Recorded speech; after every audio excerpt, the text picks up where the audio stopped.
रक्षाबंधन भाई बहन के पवित्र रिश्ते को मजबूत करने वाला एक ऐसा त्योहार है जिसमें भाई अपनी बहन की सुरक्षा का वचन देता है। महानगर की प्रतिष्ठित सामाजिक संस्था मेघाश्रय द्वारा आज बांद्रा पश्चिम स्थित अल्मेड़ा पार्क में रक्षाबंधन का भव्य कार्यक्रम आयोजित किया गया। कार्यक्रम में शामिल सैकड़ों बहनों ने भाइयों की कलाइयों पर राखी बांधी। इस अवसर पर बोलते हुए संस्था की राष्ट्रीय अध्यक्ष सीमा सिंह ने कहा कि बंगाल में जिस तरह महिला चिकित्सक के साथ हैवानियत की गई है उससे पूरा देश शर्मसार हो गया है। उन्होंने कहा कि रक्षाबंधन के साथ देश के सभी भाई बहनों की सुरक्षा करने का संकल्प लें ताकि इस देश की सभी बहनें और बेटियां सुरक्षित रह सके। उन्होंने कहा कि बंगाल में जिन लोगों ने हैवानियत की है उन्हें सरेआम फांसी की सजा देनी चाहिए। हमें किसी भी कीमत पर इस तरह की घटना का रोकथाम करना होगा।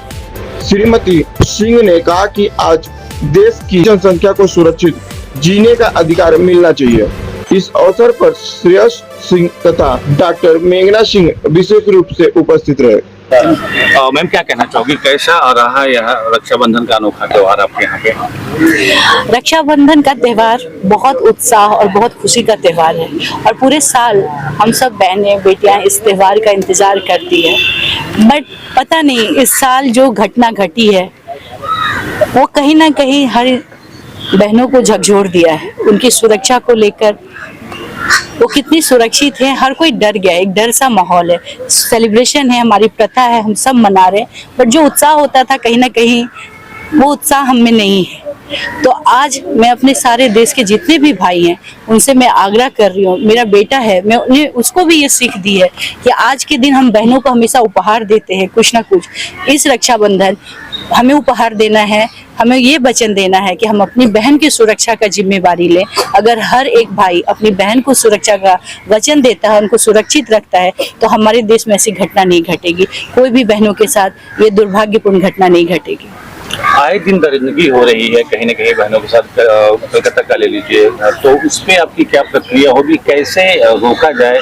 क्योंकि दरिंदगी करने वाले लोग भी किसी न किसी माँ के बेटे होते हैं, किसी बहन के भाई होते हैं, तो ऐसे लोगों के लिए क्या कहना चाहते हैं आप? बिल्कुल, मैं तो उनको सबसे पहले तो मैं उनको इंसान ही नहीं मानती हूँ कि कोई भी इंसान ऐसी घटना ऐसी इस तरह के कर्म कर ही नहीं सकते। तो उनमें इंसानियत तो है ही नहीं, वो तो कोई हैवान है, कोई राक्षसी लोग ऐसे हैं। और आपने बोला माँ को, माँ कोई भी माँ नहीं चाहेगी कि उसका बेटा जो है ऐसा दुष्कर्म करे। ये मैं माँ को जिम्मेवारी नहीं देती हूँ।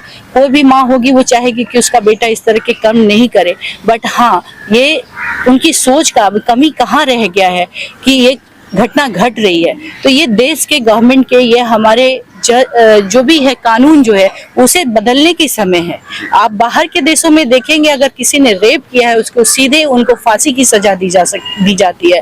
तो हमारे हिंदुस्तान में क्यों नहीं? हमारे हिंदुस्तान के कानून को बदलने की जरूरत है ताकि ये इस तरह की जरूरत फिर कोई दोबारा न करे। अपनी घर की बेटी अपनी बहन के साथ फिर ऐसा ना हो। समय आ गया है कि कड़ी से कड़ी कानून बनाए जाए और अपनी बेटियों को सुरक्षा के लिए उनको तैयार करने के लिए, मैंने जैसा बोला कि उन्हें अभी परियों की कहानी सुनाने का टाइम गया।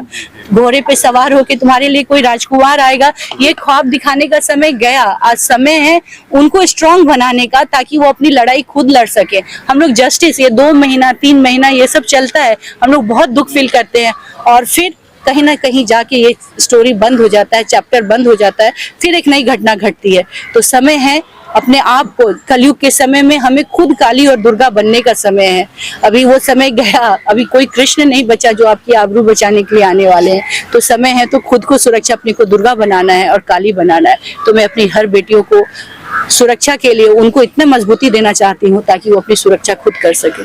कानून के साथ साथ आपको नहीं लगता है कि ऐसे मामलों में जो मामले बहुत लंबित हो जाते हैं, बहुत दूर तक प्रक्रिया हो जाती है, अपराधी निडर हो जाते हैं, कहीं ना कहीं उनका हौसला बुलंद होता है कि चलो कोई अपराध करूंगा, कल मुझे बेल मिल जाएगी, बेल पे मैं बाहर निकल जाऊंगा। तो इस प्रक्रिया में भी सुधार लाना बहुत जरूरी है। बिल्कुल, ये बहुत दुर्भाग्य की बात है कि बिल्कुल आपने बोला ना, जैसे चोर और इस तरह के दुष्कर्म करने वाले की साहस बढ़ जाती है क्योंकि हमारा कानून कहीं ना कहीं कमजोर है, बहुत डिले हो जाता है और इस तरह की घटना फिर से बार बार हो रही है।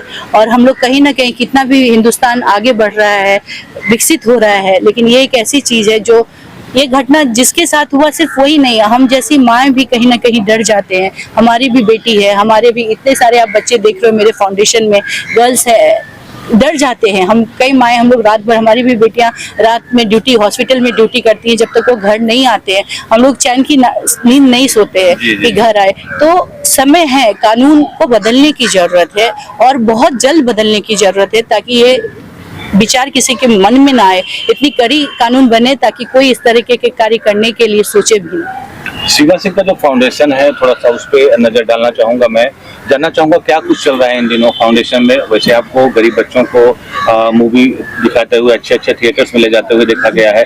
मतलब हर वो सामाजिक कार्य जो गरीब बच्चे नहीं वहां तक पहुंच पाते, सीमा सिंह के द्वारा वो चीज किया जाता है। तो थोड़ा सा प्रकाश डालेंगे अपने काम पे। मेघाश्रेय फाउंडेशन के द्वारा सबसे पहले मैंने जब ये फाउंडेशन स्टार्ट किया था तो मैं एक सिंपल मोटिव से स्टार्ट की थी कि give back to the society. समाज के लिए मुझे कुछ करना है, बच्चों के लिए कुछ करना है, उनकी शिक्षा के लिए, उनके उत्थान के लिए मैंने सोचा। फिर वुमेन एम्पावरमेंट पे हम लोगों ने काम किया और अभी जो मेरा करंट हम लोग जो जिस पे सबसे ज्यादा काम कर रहे हैं वो सर्विकल कैंसर फ्री इंडिया, जो भारत में दूसरा सबसे बड़ा कैंसर है, इसके ऊपर काम कर रहे हैं। बहुत सारे खेलों को मैं प्रोत्साहित कर रही हूँ, जैसे पिकल बॉल हो गया। इंडिया में कोई जानते नहीं थे, आज पिकल बॉल इतना बड़ा गेम बन गया है कि बाहर के देश के लोग इसमें इन्वेस्ट करने आ रहे हैं, इसको सपोर्ट करने आ रहे हैं। तो मुझे लगता है कि भारत में क्रिकेट एक नेशनल गेम की तरह हो गया है, एक रिलीजन है, बट बाकी ऐसे बहुत सारे स्पोर्ट्स हैं जिसको मौका मिलना चाहिए। और देश में बहुत सारे बच्चे हैं जो अलग अलग क्षेत्रों में अच्छा कर रहे हैं, उन सबको एक मौका मिलना चाहिए। तो हमारा काम जो है, चाहे आप शिक्षा जगत हो या हेल्थ सेक्टर हो या स्पोर्ट्स सेक्टर हो या कल्चरल सेक्टर हो, सब सेक्टर पे हम लोग काम कर रहे हैं। और हमारा आने वाला समय भी आपको इन सब चीज़ों में, जहाँ पे भी समाज को हमारी ज़रूरत होगी, समाज को शक्ति देने की ज़रूरत होगी, मेघाश्रेय फाउंडेशन हमेशा वहाँ है। और मेरी हमेशा कोशिश होती है कि मैं अपनी क्षमता के अनुसार जितना भी कार्य कर सकूँ समाज के लिए। आयरन लेडी मानी जाती हैं। और प्रेरणा की बात करें तो कहाँ से आपको प्रेरणा मिली ऐसे पुण्य कार्य करने के लिए, जो बच्चे दबे कुचले हैं, बीमारी से, तमाम प्रॉब्लम से घिरे हुए हैं, उनका आप सपोर्ट कर रहे हो? ये प्रेरणा स्रोत कहाँ से मिला आपको? मैं हमेशा विश्वास की हूँ कि अगर भगवान ने आपको सक्षम बनाया है तो आप अपने आसपास के लोगों को मदद करें। और जब आप एक बार मदद करने लगते हैं तो जैसे बोलते हैं ना किसी चीज़ का नशा होता है, मुझे लगता है मैं मानवता के लिए कार्य करूं। और मेरे कार्य से अगर किसी एक के चेहरे पे मुस्कान आता है तो वो मुझे शक्ति देती है। और एक बार मैं बताना चाहती हूँ कि कोविड के समय में मैं बहुत बीमार पड़ गई थी। हमारे जितने बच्चे, मैं जब बीमार पड़ी तो मेरे बच्चों ने, जिन लोगों के लिए मैंने कुछ किया, वो सब मेरे लिए दुआएं मांग रहे थे, जबकि वो खुद अपना संघर्ष लड़ रहे थे।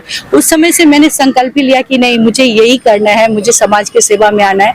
और मैं, अगर मेरी वजह से अगर किसी एक का भी जिंदगी सुधरता है तो वो मुझे शक्ति देता है, प्रेरणा देता है मुझे और अच्छा करने के लिए। मेघाश्रेय फाउंडेशन सिर्फ मुंबई में काम कर रहा है, पूरे देश में कर रहा है, किस रूप तक पहुंच चुका है, इसकी जानकारी? मेघाश्रेय एक नेशनल फाउंडेशन है, पूरे देश पे कर रहा है। क्योंकि मैं बॉम्बे में रहती हूँ तो आप लोग मुझे ज्यादा यहाँ देख रहे हैं, लेकिन हमारी टीम है जो देश के, जैसे पंजाब हो गए, चंडीगढ़ हो गए, दिल्ली हो गए, बिहार पटना हो गया, महाराष्ट्र में तो हम कर ही रहे। तो ये पूरे आप बोल सकते हैं कि हाँ, देश में, पूरे देश में हम लोगों का मेघाश्रेय का है। और बिहार में हमने एक स्कूल को भी अडॉप्ट किया हुआ है जहाँ 600 गर्ल्स स्टूडेंट है, जिनका पढ़ाई लिखाई, उनको बाकी जो भी जरूरत होते हैं हम लोग करते हैं।